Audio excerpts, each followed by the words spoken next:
அவனுடைய சம்ஹாரத்துக்கு பிறகு மக்கள் எல்லாம் ஆரவாரம் செய்கிறார்கள், சந்தோஷமாக இருக்கிறார்கள்.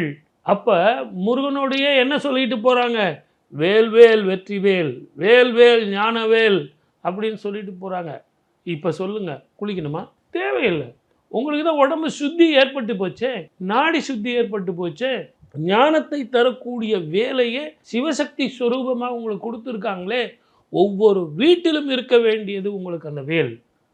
ஏன்னா அது துஷ்டனை நிகிரகம் பண்ணக்கூடிய வேல் அல்ல, ஞானத்தை தரக்கூடிய வேல். பிறவியில்லா வாழ்க்கையை தரக்கூடியது வேல். மீண்டும் பிறவி இல்லாமல் இறைவனது காலடியிலேயே நீங்கள் சேவலாகவும் மயிலாகவும் இருக்கக்கூடிய வேல். இப்படிப்பட்ட வேல் உங்களுக்கு கொடுக்கறதுனால்தான் இன்னைக்கெல்லாம் வேல் பூஜை செய்கிறாங்க. மக்கள் எல்லாம் வேல் பூஜை செஞ்சு வீட்டில் நிறைய பேர் அதில் கூட சந்தேகப்படுவாங்க. சார், நாங்கள் வீட்டில் வச்சு வேல் வழிபடலாமா சார்? துஷ்ட ஆயுதம் இல்லை, அது ஒரு ஆயுதம் இல்லை. ஆயுதம் கிடையாது. அப்படிப்பட்ட அந்த ஆயுதம் உங்களுக்கு யாரும் கொடுக்கல.